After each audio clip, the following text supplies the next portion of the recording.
ওই দেখি।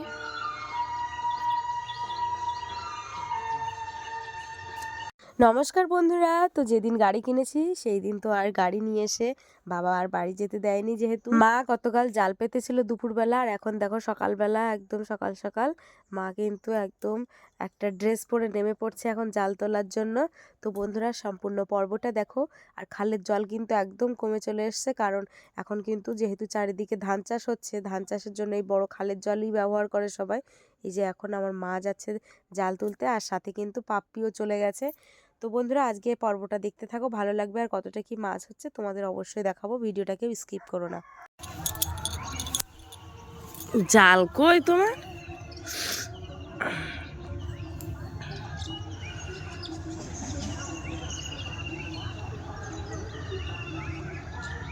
আসবেন তো।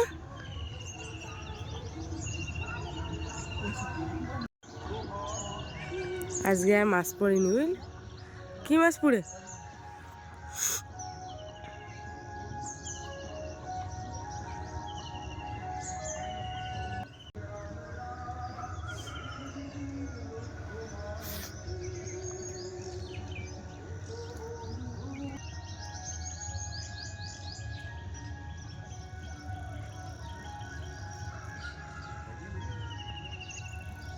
দুটো কই মাছ বেঁধেছে। ওই তো আর একটা কই মাছ। ওই একটা মোটা মাছ নাকি? মোটা মাছ না লাঠি? ও এই পেপার পেপার। কোনটা পোনা মাছ? দুটো ট্যাংরা মাছ বলে। উরি, দুটো ট্যাংরা মাছ বেঁধেছে।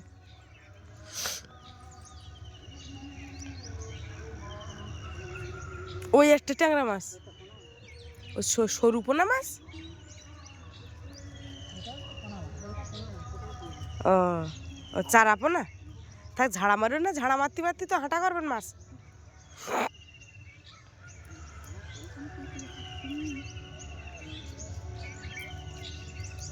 এতে নোংরার ওই একটা মাছ এসছে। এরকম তো মাছ আজ খারাপ না। হ্যাঁ, ওই একটা বড় বড় বলতে চারা পোনা ভাই।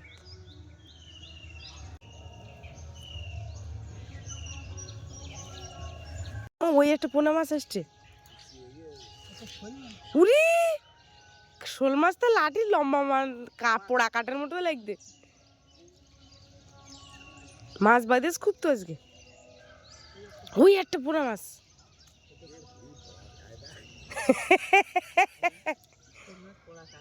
হায় হায়।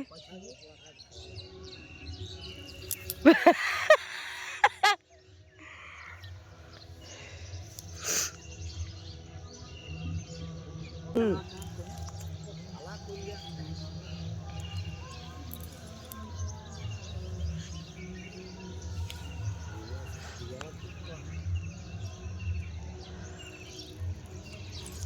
পাপ্পি জুতোটা কালকে নিয়ে চল তো।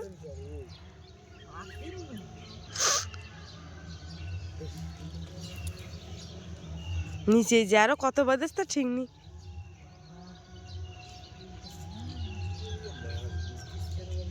মাছ দেখা যাচ্ছে না এখন, বলো। ওই একটা কি চাটা বলে এই ছাড়াত পারবান তো, পরের দিন আর পাতা যাবে।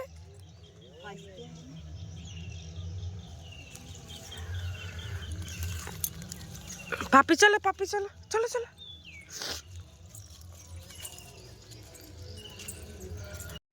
আমার চাদরটা এবার খুলে দেওয়া দিন দেখি। বাবা, তো বন্ধুরা মা কিন্তু বাবাকে বলে বলে একটা জাল কিনে নিয়ে এসেছিল, পাতনা জাল। তা কি হারে জালে মাছ বেঁধেছে। আর আমি যেদিন গেছি সেই দিন যেন মাছ পুরো একদম ছেঁকে ধরেছে, প্রত্যেকটা ফাঁসে ফাঁসে বলতে পারো। তো যাই হোক, এই জালটা হচ্ছে কারেন্টের জাল বলে। আর এখন মা কিন্তু কই মাছ ছাড়াচ্ছে। আমি তোমাদের অরিজিনাল ভয়েসটা দিতে পারছি না, অরিজিনাল ভয়েসটা ওদিকে মাইক চলছে, যেহেতু পাশে দোকান আছে হালখাতা হচ্ছে, ওই জন্য পরে আমাকে ভয়েস দিতে হচ্ছে। দেখো মানে একসাথে যে কত মাছ পড়েছে। আর বাবু সেটা বলছিল যে এই জাল ছাড়াবে কি করে তোর মা। আমিও তো অবাক হয়ে যাচ্ছিলাম, জালে যেরকম মানে সেলার নোংরা পড়েছে, পানা পড়েছে। তো তাই ভাবছিলাম যে জালটা কিভাবে পরিষ্কার করবে। কিন্তু মা দেখলাম ধীরে ধীরে একটার পর একটা মাছ ছাড়িয়েই যাচ্ছে। এটাও কিন্তু কই মাছ।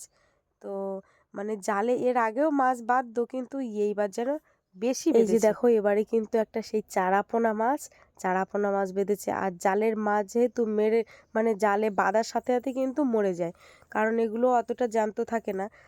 যদি ওই রাত্রে করতে পারতো তাহলে। আমি আবার বলছিলাম মাকে যে দেখো মাছটা একটু দেখাও কত বড়, যথেষ্ট বড়, যেরকম জালের ফাঁস সেরকম হিসাবে কিন্তু মাছ বেঁধেছে। তো যেখানে আমি বলছিলাম প্লাস্টিক, তো সেটা প্লাস্টিক না, দুটো এক জায়গায় ট্যাংরা মাছ বেঁধেছে।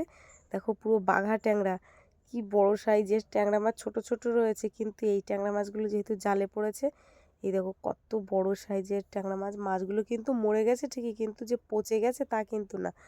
তো এইটাই আমি মাকে বলছিলাম একটা পোড়া কাঠের মতো কি, এটা হচ্ছে বড় একটা শোল মাছ। শুধু দেখো মানে শোল মাছটা কিভাবে জড়িয়ে গেছে। আর যদি বন্ধুরা এটা অরিজিনাল ভয়েস দিতে পারতাম কত ভালো হতো, সেটা তোমরা বুঝতেই পারছো। কি বড় মাছটা দেখো, আজকে পুরো মনে হচ্ছে এক বালতি মাছ হয়ে যাবে। আমার বাবু তো বলছে এবার আমার বাজারের থেকে তেল আনতে হবে বলেই চলে গেছে, কারণ এতটা মাছ ভাজা তো শুধু তো আর লবণ হলুদ দিয়ে ভাজলে হয় না, একটা তেলেরও বিষয় আছে।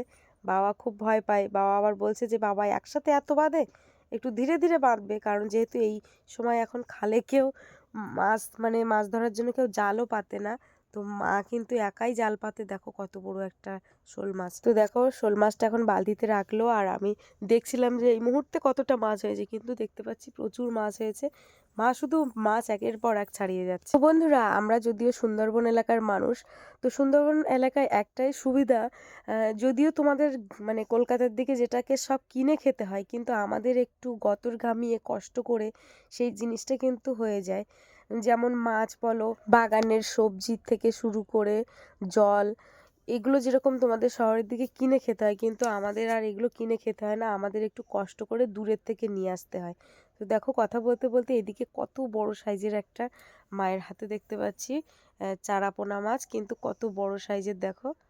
তো চারাপোনা মাছ কিন্তু অনেকগুলো পড়েছে, বালতি কিন্তু আস্তে আস্তে প্রায় ভরে ওঠার মতোও হয়ে গেছে। মা এবার দেখি জালটা ছাড়াচ্ছে। তো বন্ধুরা তোমরা যারা আমার লাইফস্টাইল পছন্দ করো, অবশ্যই তোমরা যেভাবে আমার পাশে থাকছো এভাবে অবশ্যই পাশে থাকবে। আর তোমাদের প্রত্যেকের কমেন্টের রিপ্লাই কিন্তু আমি দেওয়ার চেষ্টা করি। অনেকে আবার কমেন্টের মাধ্যমে বলো যে আমি নাকি কমেন্টের রিপ্লাই দিই না, কিন্তু তোমরা একটুখানি দেখে বলবে, আমি কিন্তু প্রত্যেকের কমেন্টের রিপ্লাই দিই। এদিকে দেখো কথা বলতে বলতে মা কিন্তু বড় একটা আর একটা শোল মাছ কিন্তু ছাড়িয়ে নিল জালে থেকে। তোমরা অনেকেই আমায় জানার চেষ্টা করো যে দিদি ভাই তুমি তোমার নাচের চ্যানেলটা মানে নাচের চ্যানেলের নাম কি বা লিংক দাও। তো আমি যারা যারা লিংক চেয়েছো তাদের কিন্তু আমি অবশ্যই লিংক দিয়ে দিয়েছি, তোমরা গিয়ে অবশ্যই দেখতে পারো। আমি ছোটোবেলা থেকে এরকমই নাচ গানের মধ্যে আমি মানুষ হয়েছি, তার মধ্যে সংসারের সব কাজকর্ম যেগুলো যদিও বা না পারি সেগুলো আমি চেষ্টা করি, কারণ মানুষ তো মানে পারবো না বলে কোনো কাজই হয় না, যেহেতু আমি সেইগুলো সবই চেষ্টা করি। আর চেষ্টা করার পরে সবশেষে একটাই জিনিস দেখতে পাই যে আমি সত্যি সাকসেস, আমি সম্পূর্ণ কাজ করতে পেরেছি।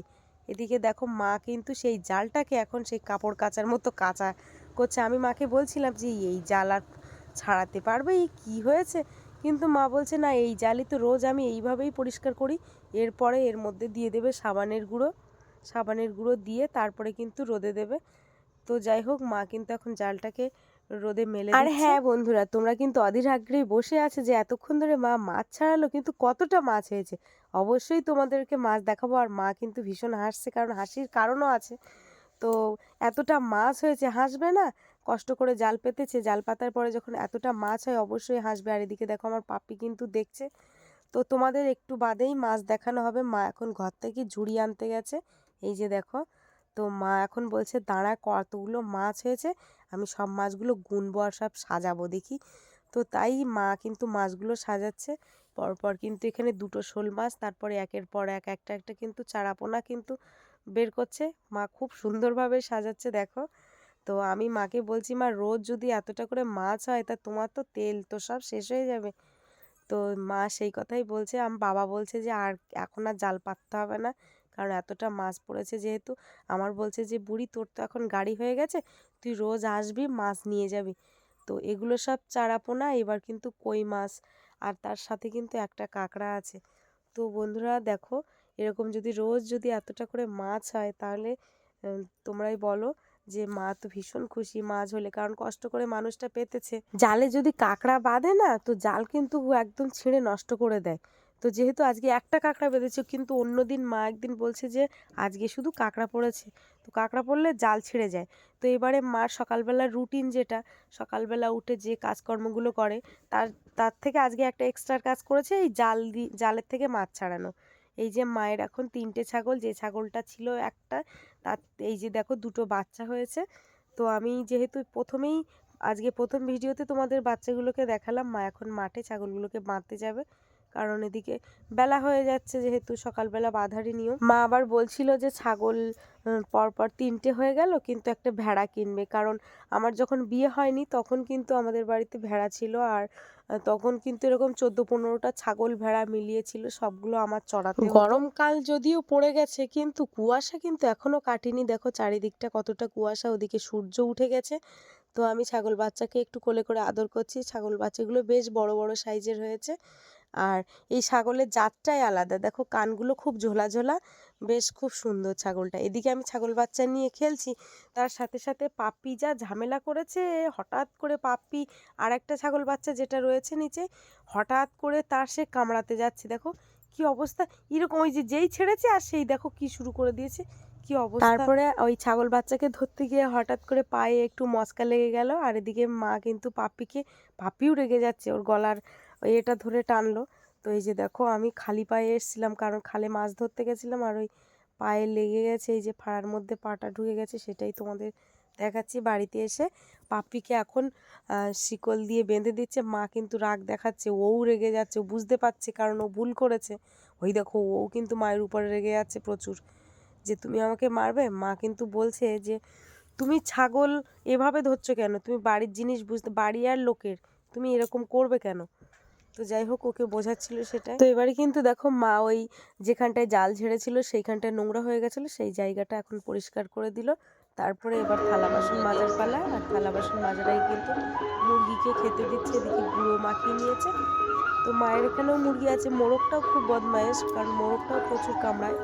এই যে দেখো বাবা, এই মোরগটা খুবই রাগী, বাইরে বাঁধা থাকে, তবে এখন আর বাইরে বাঁধা না। মোরগ খুবই কামড়ায়।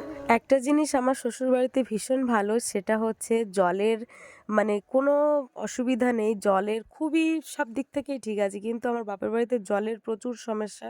জল আনতে, কলের জল আনতে অনেক দূরে যেতে হয়, পুকুরের জল আবার লোকের বাড়ির থেকে আনতে হয়, খুবই সমস্যা। এদিকে দেখো মা মাছ কাটতে বসেছে, আর বটির উপরে আমার ভাইপোও বসে আছে। মাছ কাটতে বসলেই কিন্তু ভাইপো ওরকম বটির উপরে বসে পড়ে।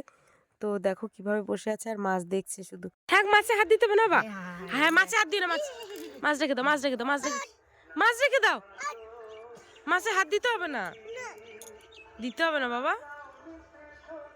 ভাইপো হঠাৎ করে বটির থেকে উঠেই একটা মাছ ধরে ফেলেছে। দেখছো বাচ্চা মানুষ তো, ও তো আর বোঝে না। তো যাই হোক, মা দেখতে দেখতে মাছগুলো সব কাটা হয়ে গেল। খুব ভালো করে মাছগুলো কেটে তারপরে কলের জল দিয়ে ভালো করে ধুয়ে পরিষ্কার করে নিল, আর খুব বড় বড় সাইজের পিস পিস করে নিচ্ছে। মাছগুলো এখন কেটে ধুয়ে খুব ভালো করে পরিষ্কার করে নিয়েছে। নিয়ে এখন মা কিন্তু রান্নার ধারে বসে গেছে, এখন লবণ হলুদ দিচ্ছে, মাছগুলো ভাজবে। আর এতগুলো মাছ মানে ভাজতে কিন্তু অনেক দেরি হবে। এই যে লবণ হলুদ মাখাচ্ছে, আর মা কিন্তু পাতার জালে রান্না করে। আর মা রান্না করলে আমি ঠিক এইভাবে বসে থাকি উনুনের পাশে। উনুনটা দাউ দাউ করে জ্বলছে দেখো। বন্ধুরা, আমি একটা বাইরে উনুন করেছিলাম, সেই উনুনের মাপে কিন্তু মাও কিন্তু বাড়িতে দেখলাম খুব তাড়াতাড়ি একটা উনুন বানিয়ে নিয়েছে। একদম একই এই উনুন কিন্তু পাতা দিয়ে দারুণ জ্বলে, আর কালিটাও কম ওঠে। 3 দিকে ঝিক মতো করেছে, কেটেছে। এদিকে মাছ ভাজছে এখন।